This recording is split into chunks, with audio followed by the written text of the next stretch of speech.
Hi again. So I wanted to talk to you guys about some books that I've read that have been really great. I decided to just do them all in one episode because I have read some really interesting books, and most of my favorite books have been the ones I read in the past couple of weeks. So um, the first one is called Bringing Up Bebe. I'm not sure if I've talked about this one before, but it's really popular, and it's a journalist who actually writes a book about raising her children in France.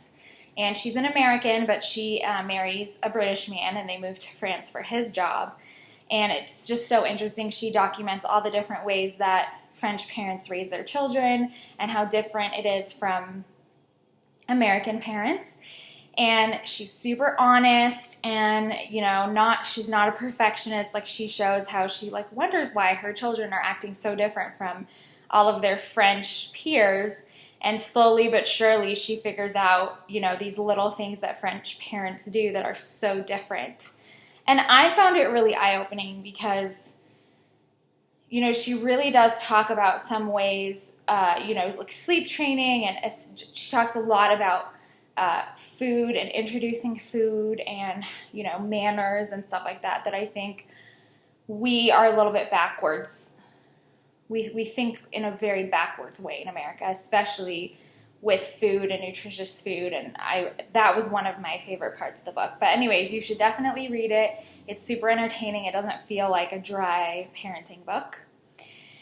Another one that I read recently is The Happiest Baby on the Block, and that one's also super popular, and it just felt so easy to read. I finished it in a few nights. It was just really well written, and it basically talks about the fourth trimester. So how, our babies really should be in the womb for one more trimester, and they're not. And so it explains kind of what colic is, which is just abnormal amounts of crying at certain times of the day, and different reasons that colic has come about. And then he has his methods, the doctor who wrote the book, on how to soothe a crying baby.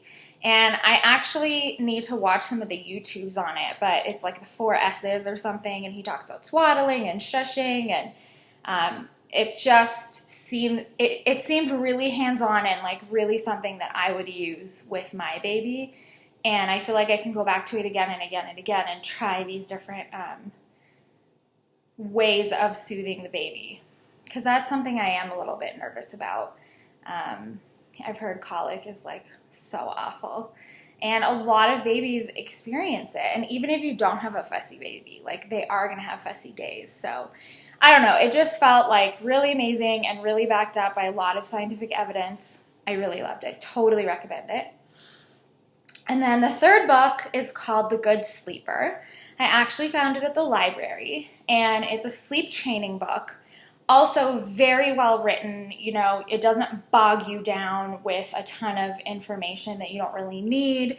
And she has some sleeping schedules in there, and when your child should be taking a nap, and different difficult situations that you might encounter. For example, if you have to have a caregiver early on in baby's life, or different things if you have to go back to work, that kind of thing. Siblings.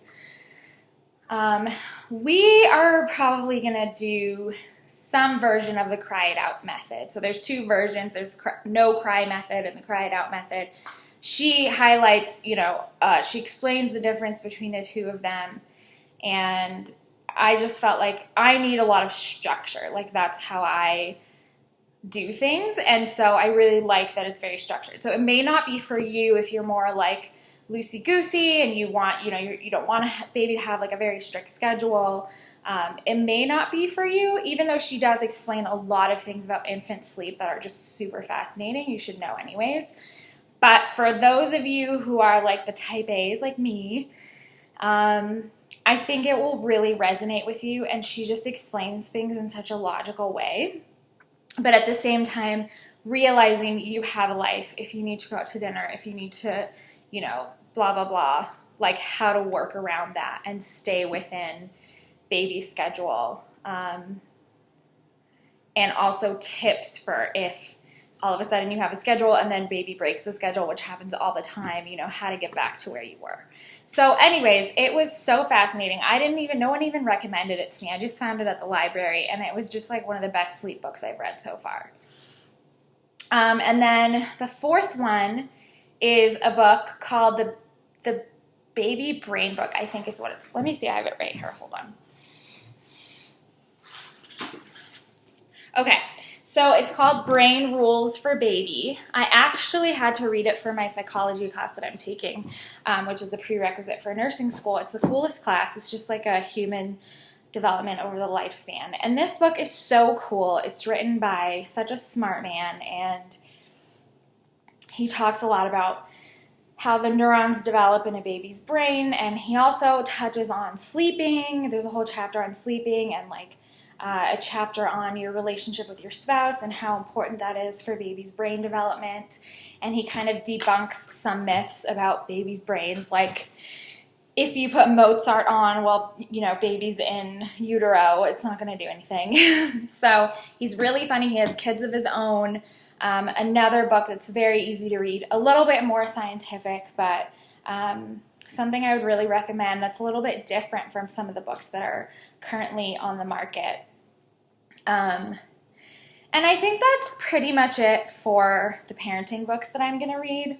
I'm not really into reading books about childbirth. We're going to try to take a class on that, but I really, at this point, don't want to overwhelm myself with like too much information. And the only thing that I do have is I have a really, really big book on breastfeeding that I got from one of my courses, and it's the La Leche League breastfeeding book. If you want something that's super detailed, you can get that. And then I've heard that like Dr. Sears has a breastfeeding book, and Ina May has a breastfeeding book. I haven't gotten any of those just because I have so many books from the course I took to be a lactation educator. But that might help you if you have like no previous knowledge of breastfeeding at all and you're not taking a class or anything. So yeah, that's it for the books. I hope that helps you. And please, you know, if you have any recommendations, I would love to hear them. Thanks so much.